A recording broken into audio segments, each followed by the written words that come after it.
datang dari gunung terlindungi yang dipilih dengan seksama. Jauh dari tempat yang mudah tercemar tanpa proses rekayasa. Aqua disaring bertahun-tahun oleh lapisan bebatuan, menjadikannya kaya akan mineral alami yang seimbang. Sehingga Aqua terasa dingin tanpa didinginkan. Tidak semua air itu Aqua. Aqua 100% murni. Rasa manis gurih tuh kayak gimana sih? Rasanya kayak crackers renyah yang dipanggang hingga kemasan dengan krim coklat yang lezat. Rasanya kayak Ritz. Manis dan gurih dalam kemasan 2000. Telinga gatal? Telinga kotor? Jangan dikorek. Teteskan Vital Ear Oil sebagai obat tetes antiseptik rongga telinga Anda. Vital Ear Oil diproduksi oleh Medicon. Silaturahmi kembali bersama kecap sedap dari kedelai pilihan membuat masakan tak tertandingi. Kecap sedap kedelai hitam spesial, kental meresap dalam masakan. Taste good. Buka kembali pintumu di hari kemenangan dengan kecap sedap dari Wings Food. Pisang. Udah gak sabar makan Oreo ya? Gini caranya makan Oreo. Diputar, dijilat, dicelupin. Oreo kini cuma 9 ribuan. Telinga gatal? Telinga kotor? Jangan dikorek. Teteskan Vital Ear Oil sebagai obat tetes antiseptik rongga telinga Anda. Vital Ear Oil diproduksi oleh Medicon. Aqua percaya air yang murni datang dari gunung terlindungi yang dipilih dengan seksama. Jauh dari tempat yang mudah tercemar tanpa proses rekayasa. Aqua disaring bertahun-tahun oleh lapisan bebatuan, menjadikannya kaya akan mineral alami yang seimbang.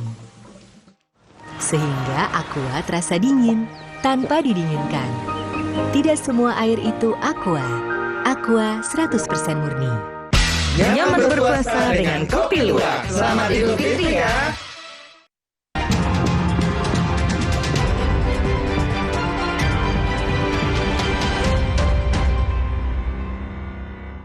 Lapak sekaligus gudang penyimpanan dekorasi pernikahan dan catering di Kota Tangerang, Banten terbakar. Diduga arus pendek listrik menjadi penyebabnya. Banyaknya bahan yang mudah terbakar serta angin kencang membuat api cepat membesar dan merembet ke seluruh area gudang. Total 7 unit mobil damkar dikerahkan untuk mempercepat pemadaman. Petugas mengaku dugaan sementara api berasal dari korsleting listrik. Tidak ada korban jiwa dalam insiden ini.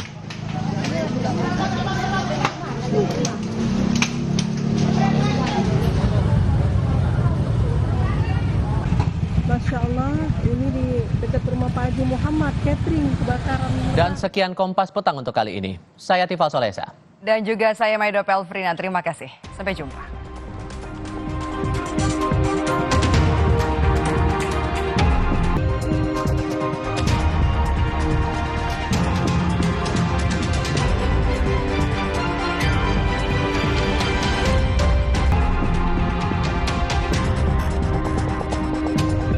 Terima kasih Anda telah menyaksikan Kompas Petang. Didukung oleh Nyaman berpuasa dengan kopi luwak. Selamat Idul Fitri ya.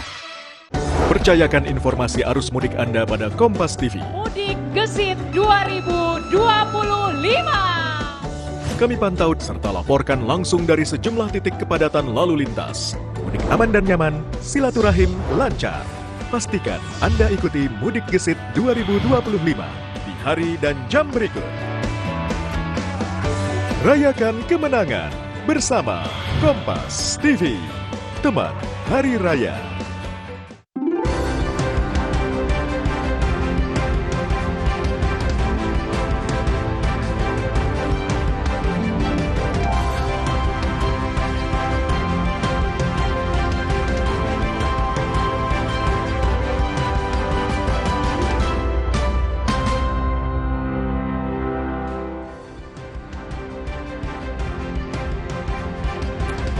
Selamat petang menjelang malam, saudara. Timnas Indonesia berhasil mengalahkan Bahrain 1-0 di GBK semalam.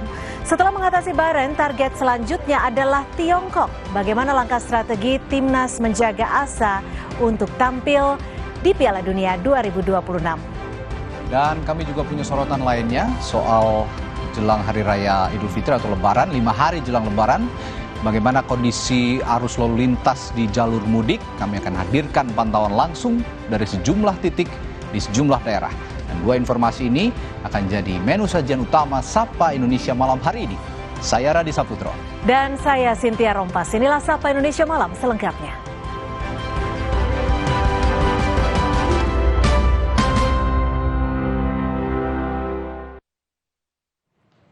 Saudara, Timnas Indonesia kembali memperbesar peluang lolos ke Piala Dunia setelah mampu membenamkan Bahrain 1-0. Pelatih Timnas Patrick Kluivert yakin timnya akan tampil lagi di pertandingan kualifikasi Piala Dunia selanjutnya karena memiliki persiapan yang lebih panjang. But from my point of view, this is just the beginning. Now we have more time. I know the players now even better. Looking forward, of course, already to June. So we have a little time to fix everything even better, and you know, I'm very proud of the team. They showed their heart, and they created chances, and yeah, I see only a very bright future between everybody. And Saudara, pasca menang atas Bahrain, Timnas bakal melawan Tiongkok dan Jepang pada 5 dan 10 Juni mendatang. Ketua Umum PSSI Erick Thohir menyebut bakal mengupayakan persiapan yang lebih panjang agar para pemain Timnas semakin kompak menghadapi laga tersebut. Ketua Umum PSSI Erick Thohir menyebut Timnas berhasil membuktikan kerja keras sehingga berhasil mengalahkan Bahrain dan peluang ke Piala Dunia terbuka setelah kemenangan ini. Selanjutnya pada 5 dan 10 Juni mendatang, Timnas kembali akan melakoni laga kualifikasi Piala Dunia melawan Tiongkok dan Jepang. Oleh karena itu PSSI akan mengupayakan agar para pemain bisa bersiap lebih lama untuk membangun kekompakan dalam menghadapi Tiongkok dan Jepang. Insya Allah persiapan 5 dan 10 Juni kita akan coba cari waktu lebih panjang lagi. Kita tahu para pemain juga perlu waktu untuk bisa membangun kepercayaan di antara mereka. Ya, mudah-mudahan ini menjadi bagian penting buat kita kembali coba menjaga asa daripada mimpi kita untuk ke Piala Dunia. Presiden Prabowo Subianto, saudara, menyaksikan langsung pertandingan Indonesia menghadapi Bahrain di Stadion GBK Jakarta. Usai pertandingan, Presiden Prabowo langsung menuju ke lapangan untuk memberikan selamat kepada pemain Timnas. Prabowo menyebut dengan kemenangan ini, Timnas Indonesia masih berkesempatan maju di kualifikasi Piala Dunia 2026.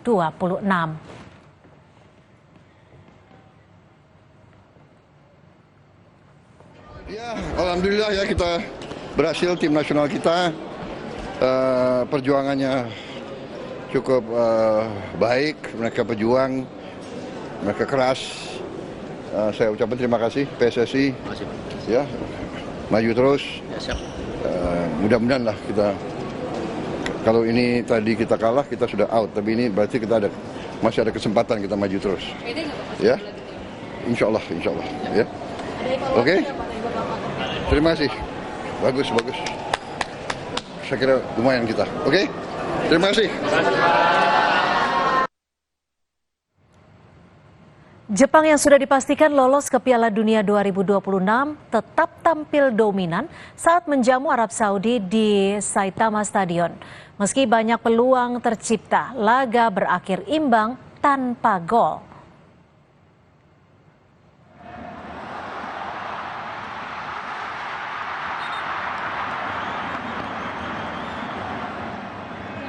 Sementara itu, saudara, pesaing Indonesia lainnya di grup C, Tiongkok harus menelan kekalahan kala menjamu Australia. Tim negeri tirai bambu takluk 2 gol tanpa balas.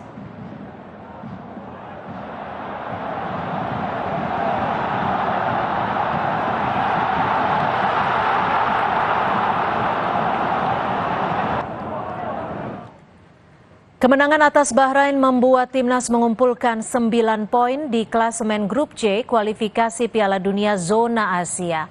Timnas saat ini berada di peringkat 4 di atas Tiongkok dan Bahrain yang mengoleksi 6 poin. Sementara Jepang berada di peringkat pertama, diikuti Australia dan Arab Saudi. Nantinya saudara, hanya tim peringkat 1 dan 2 yang lolos otomatis ke Piala Dunia 2026. Sementara tim peringkat 3 dan 4 harus mengikuti lagi kualifikasi putaran keempat.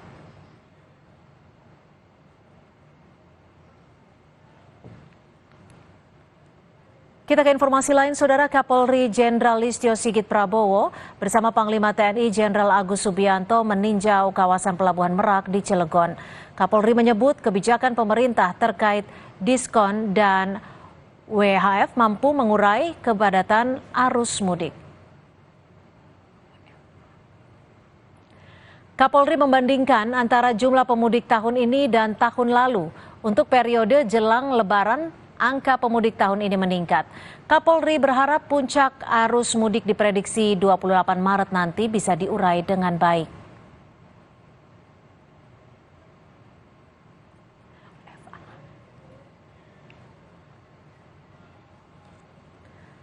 Tadi dilaporkan di H-10 sampai dengan H-8 terjadi peningkatan dibandingkan dengan pada saat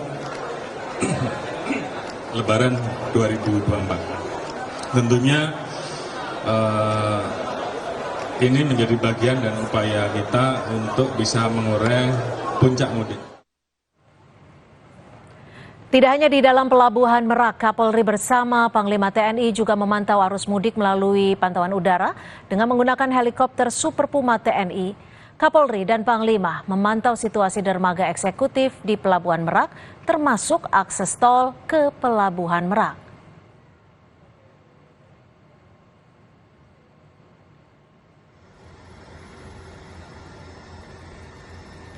Saudara Menteri Kesehatan Budi Gunadi Sadikin mengimbau pengemudi agar mengatur jadwal istirahat ketika mudik. Menkes menyebut masalah kesehatan paling tinggi dari pemudik adalah kecelakaan. Menkes mengimbau agar pengemudi menghindari kelelahan saat mudik dengan rutin beristirahat. Menkes mengklaim tingkat kecelakaan pemudik bisa dicegah dengan istirahat yang cukup.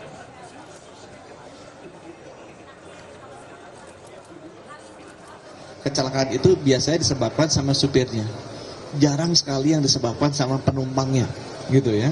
Nah, di seluruh dunia kalau supir nyetir tuh ada aturannya. Harusnya setiap 5 jam dia istirahat 15-30 menit. Orang Indonesia suka maksa jalan terus. Akibatnya nanti fatigue, kemudian responsnya kurang, dia ngantuk, terjadilah kecelakaan. Saudara Kepala Korps Lalu Lintas atau Kakor-Lantas Polri Irjen Agus Suryo Nugroho mengapresiasi kebijakan work from anywhere atau bekerja di mana saja bagi ASN pada masa mudik Lebaran tahun ini. Menurut Kakor-Lantas, bekerja di mana saja membantu mengurangi kepadatan lalu lintas saat puncak arus mudik nanti. Kebijakan WFA atau work from anywhere bekerja dari mana saja yang diterapkan untuk ASN dan pegawai BUMN sejak 24 Maret lalu membuat lalu lintas kendaraan di masa awal periode mudik mengalami peningkatan. Data Korlantas Polri menunjukkan di 3 hari awal periode mudik, jumlah lalu lintas kendaraan menuju tol Trans Jawa dan Sumatera meningkat hingga 30% jika dibanding tahun lalu.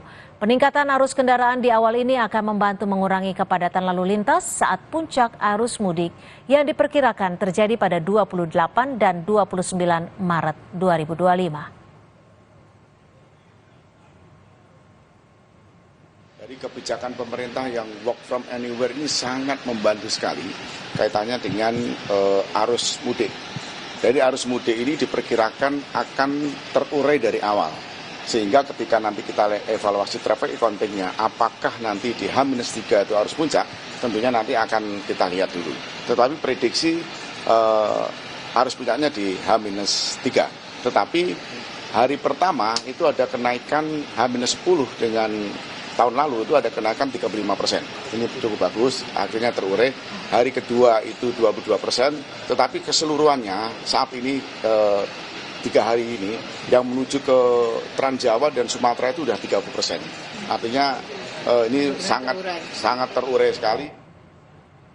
Saudara, menjelang berbuka puasa, warga biasanya berburu makanan berbuka atau takjil khas daerah masing-masing.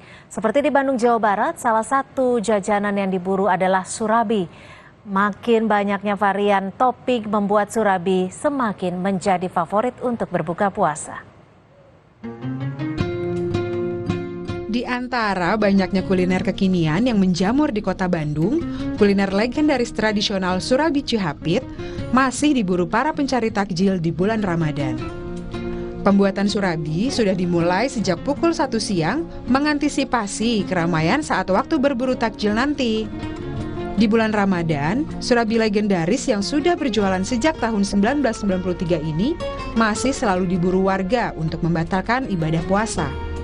Dalam sehari, sekitar 350 surabi ludes terjual. Selera tradisional ternyata masih mendominasi para penikmat surabi Cihapit. Surabi telur oncom dan surabi kinca atau surabi gula merah santan jadi yang paling banyak dipesan.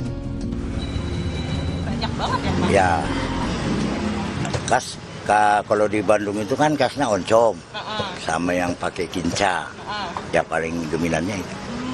Nah, kalau pakai topping yang lain ada tapi nggak seberapa gitu.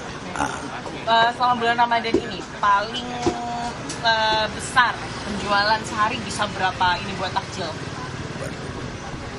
Kalau dibanding tahun kemarin agak menurun sedikit, paling 2,5 juta, 2 juta kan udah jauh. Pesona surabi Cihapit tak hanya diminati oleh warga kota Bandung saja.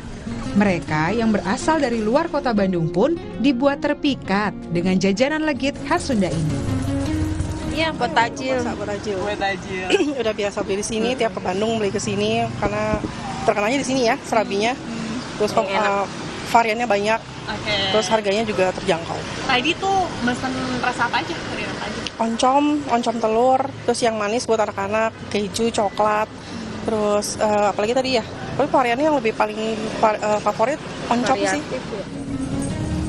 Sejumlah menu surabi mulai dari menu tradisional seperti oncom telur, oncom spesial, kinca, dan surabi polos masih menjadi favorit. Ditambah menu surabi kekinian seperti surabi durian, keju, kismis, coklat, dan ayam teriyaki dapat dibeli dengan harga mulai dari Rp6.000. Jika berminat, tinggal datang saja ke kawasan Pasar Cihapit, Kota Bandung. Tim Liputan, Kompas TV, Bandung, Jawa Barat.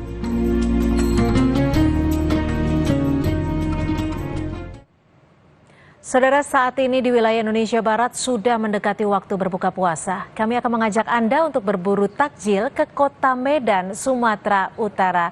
Sudah ada toge panyambungan di sana. Kita akan lihat minuman khas berbuka puasa yang menjadi favorit masyarakat Mandailing Natal. Kita bergabung dengan jurnalis Kompas TV Emir Syahputra dan Roganda Malau. Emir, apa istimewanya toge penyambungan ini? Baik, selamat sore Cynthia Rompas dan juga saudara. Jika Anda mencari kudapan yang manis dan juga segar untuk menu berbuka puasa, Anda dapat mencoba kuliner toge panyambungan.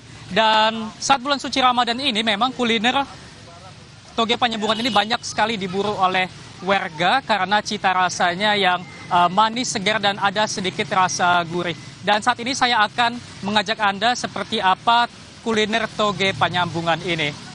Dan ini saudara, toge panyambungan memang merupakan kudapan yang terdiri dari beberapa bahan.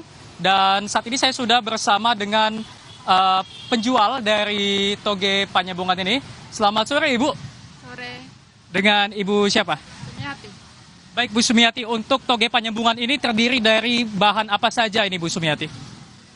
Lupis, ketan hitam, tape, candil, cendol.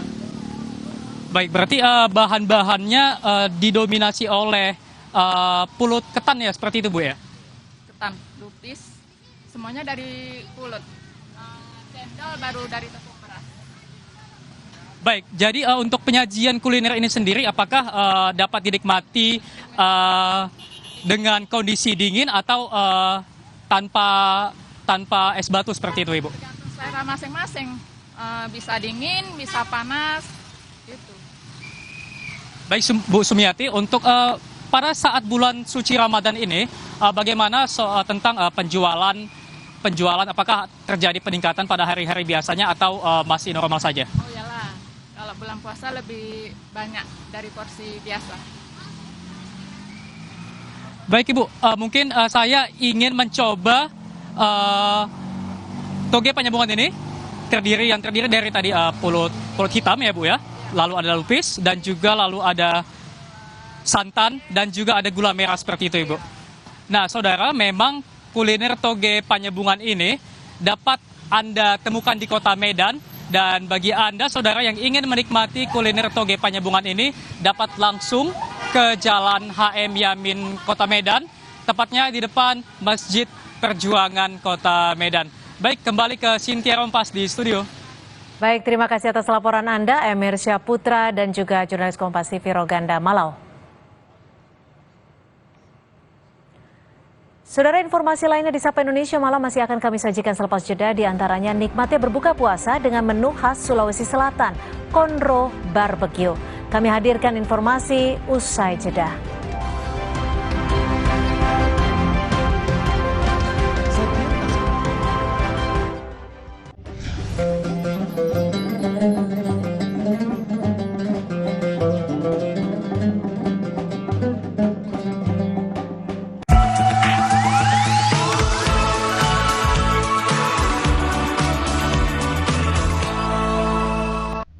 Assalamualaikum pemirsa. Malam Ramadan bangunlah makan. Jangan lupa dengan mukena. Salah dan hilaf mari hapuskan agar puasa kita sempurna. Kali ini Cooking is Fun mau kasih resep cemilan buka puasa yang lezat. Siapa tahu bisa pemirsa recook di rumah. Roti topping tuna keju meleleh. Ini adalah kudapan berbahan dasar roti dengan topping ikan tuna keju meleleh. Bahan-bahannya adalah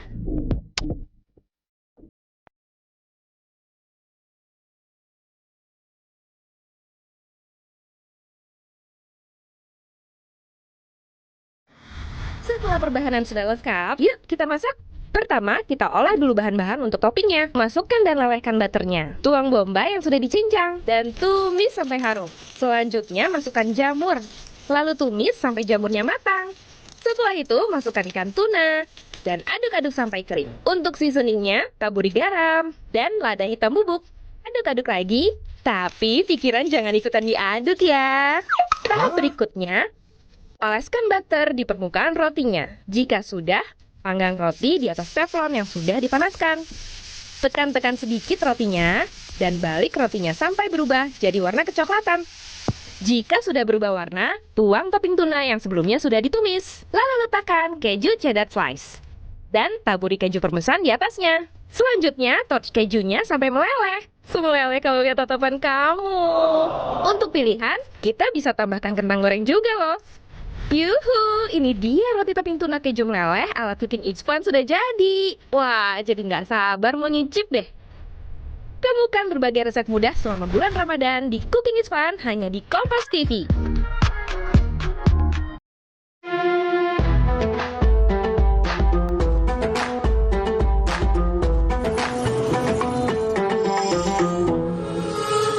Assalamualaikum warahmatullahi wabarakatuh. Kita butuh hidup itu cermin, prototipe, contoh. Maka ketika Allah Subhanahu wa taala mengutus seorang rasul, khuluquhul Quran, akhlaknya adalah Al-Quran sebagai cermin dari Al-Quran. Makanya Rasulullah menerima Al-Quran dan Rasulullah adalah yang mempraktekkan Al-Quran. Karena seringkali kita ini mempraktekkan kebaikan tidak menemukan contoh. Kita seringkali bicara soal keadilan, tapi yang ada hanyalah pengadilan, tapi tidak bisa mendapatkan keadilan. Tidak cukup kita hanya bicara soal sesama manusia, tapi ada pertanggungjawaban di hadapan Allah Subhanahu wa taala. Keadilan kita sebagai warga negara tentu ada bedanya antara orang yang menjabat dan tidak menjabat. Berbeda dengan warga negara dan tidak warga negara. Dibedakan seperti itu bukan berarti tidak adil. Itulah keadilan yang sebenarnya, karena itu adalah proporsional. Dan dari mana itu dimulai? Ku anfusakum wa ahlikum naro. Dimulai dimulai dari dirinya sendiri. Jangan kita masuk ke dalam kubangan-kubangan ketidakadilan dan itu mendekatkan kepada neraka. Oleh karena itu Allah Subhanahu wa taala melukiskan kepada kita sebagai teladan dalam kehidupan umat Islam, laqad kana lakum fi rasulillahi uswatun hasanah. Bagi kita yang ingin bertemu dengan Allah, siapa contohnya? Adalah Rasul. Kalau kita ingin diridhoi Allah, selain dekat ibadah mahdhah, kita juga harus bisa beribadah, berbuat baik kepada makhluk Allah. Karena kita dedikasikan untuk melaksanakan perintah Allah Subhanahu wa taala. Ingat apa yang kita lakukan bukan semata-mata hanya di dunia sehingga kematian tidak ada pertanggungjawaban. Bagaimana yang kita lakukan adalah dedikasi keimanan untuk mendekatkan diri kepada Allah Subhanahu wa taala. Kalau itu yang dilakukan oleh para pemimpin kita dan kita masing-masing adalah pemimpin bagi diri kita dan keluarga kita, itulah kita bisa hadir dan datang nanti menghadap Allah Subhanahu wa taala dengan penuh percaya diri karena bisa jadi teladan dan sekaligus adalah menegakkan keadilan. Keadilan dimulai dari diri sendiri kemudian kita sebarkan kepada yang lain. Wallahul muwaffiq ila aqwamit thoriq. Wassalamualaikum warahmatullahi wabarakatuh. Acara ini dipersembahkan oleh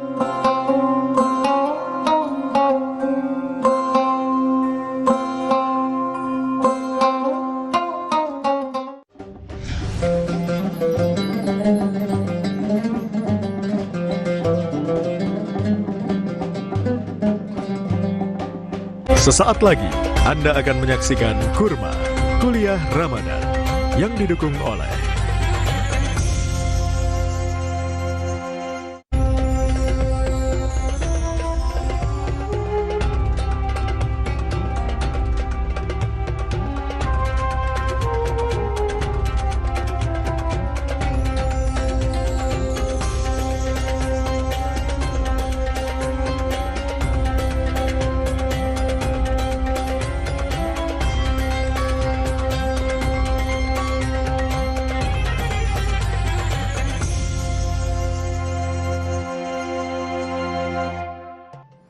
Assalamualaikum warahmatullahi